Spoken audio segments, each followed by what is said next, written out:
and and they're making long-term plans for everybody else. That's right. We are basically entrusting the future of transportation corridors to this group of people. For example, decisions like which port gets money and which port doesn't. Right. And we don't want to read through everybody's name, but we will note that our own Mr. Bart Pullum from Navarre. He sure is. He's Well, a board member. Mr. Bart Pullum from Navarre, and also the Honorable Gordon Gooden. Yes. Is also on that committee. Yes, that's the local members that we found here. Of Right. course, Enterprise Florida, the team. The Santa mothership. Rosa, the team Santa Rosa, Florida is on there as well. But ladies and gentlemen, I think I'm very proud. I think Deborah and I put some input. We said some things that maybe got them thinking a little bit. We feel like we represented. We think we represented well, so we shall see how that goes. Recently in the news, ladies and gentlemen, unless you live under a rock, it's been all over Fox News. Our favorite organization, Acorn. Yes. And boy, I tell you, Deborah, I used to think that, okay, I'll tolerate them. They're trying to help people get registered to vote and this kind of stuff. But my goodness, the latest video that was played recently, the young man and young woman who are the independent film producers, he is portraying a pimp. Right. She is portraying a prostitute right. who wants to bring in illegal aliens to use in her trade. Underage. Underage illegal aliens. She tells the lady at Acorn also it's important that it will be okay for these underage girls to be knocked around a little bit. And this employee is telling them how to strategize and set up their business. Right. And then what blew me away was she looked in directly at him and said, well, one time I thought my husband was going to abuse me a little bit, and I made arrangements that he would get a bullet. So basically she admitted to... Now that woman has actually come out and said she knew the whole thing was a joke. And well, sure she would say that. Some reports say they found the guy, he hadn't been shot in the head, etc., etc. I think that the issue is you're looking at yet another private organization that's receiving an enormous amount of money. With no transparency? With no transparency. Or accountability? No accountability. It's a familiar story, of course, for us here in Santa Rosa County. Absolutely. Well, it just...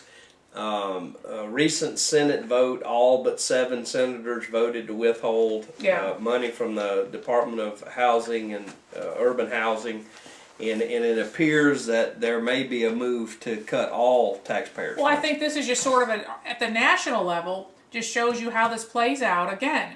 When you give a lot of money to people and you don't make them account for the money, right. This is what you end up getting. Yep, just here you go. It's just another lesson learned, hopefully. Well, Deborah, it's been a little while, so I have a little story in my hands here. We haven't given out the Hero Award in a while, and I just want to say that Mr. Bill McCollum receives the Hero Award. Mr. Bill McCollum is the Attorney General of the state of Florida. He kind of oversees consumer fraud and just a whole laundry list of things that he's supposed to oversee. And actually his office has helped a little bit in the Team Santa Rosa Sunshine issues, but there's been a breaking story, ladies and gentlemen, and we're going to touch a little bit on it this week, but we'll get into it more in the show down the road. The Public Service Commission is a board, a group of people who determine if your franchise holders, i.e. Gulf Power, Florida Power and Light, the water company, the cable company, they oversee all of that. And I will say that and Deborah and I both are adamantly opposed to some of their previous actions, granting Gulf Power 20.3% increase in 1 year. Florida Power and Light went at them for almost 30%. But the reason for this story today is several members of the staff was using their Blackberries and sending text messages. And they gave outside lobbyists access to their system. And those employees have been relieved of duty. I understand there's another Public Services Commission, and we're going to get some more details on that, but resigned from a position because there was maybe a few many ball games he went to or things of that nature. But Mr. Bill McCollum has taken it upon himself, and look, we have talked about this on the show.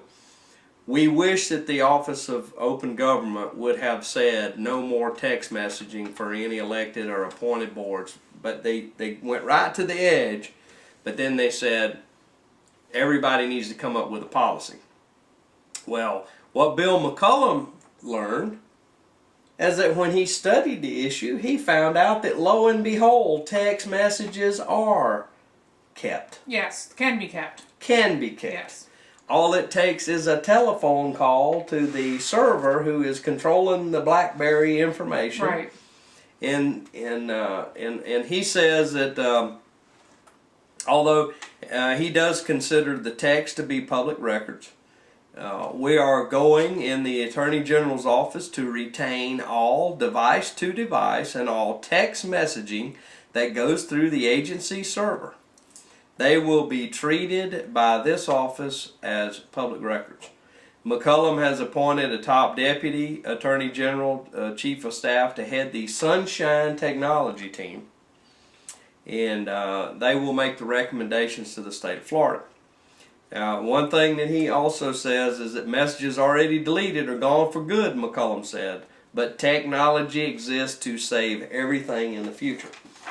Mr. Bill McCollum has also, as the Attorney General, has put it out in the state of Florida, that although he is not making a legal opinion, he is strongly suggesting that if you're going to use text messaging, you need to make sure that he considers it public record. Yes. And so my hero award this week is certainly going to our Attorney General, Bill McCollum. This is an area, although Escambia County got their arms around it pretty quick. They wrote a policy. It was voted in. No private emails, no text messaging, no social networking sites. Very clean. They handle their business. Right. Okaloosa County still working on it a little bit.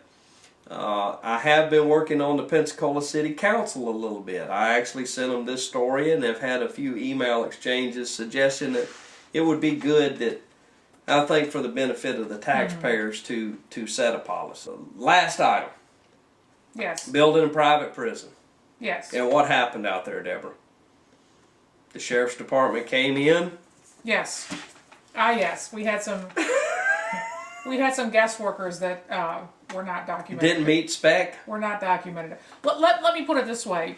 Apparently the private prison has created some good paying or maybe not so good paying jobs for a segment of the population who don't have their papers. Who don't have their papers in order. Right. Yes. Yeah, apparently there was 8 people arrested. There's your good paying construction jobs. Right. Very good. Okay, well, ladies and gentlemen, I'm Jerry Cooey. I'm Deborah Nelson. And we'll see you next week.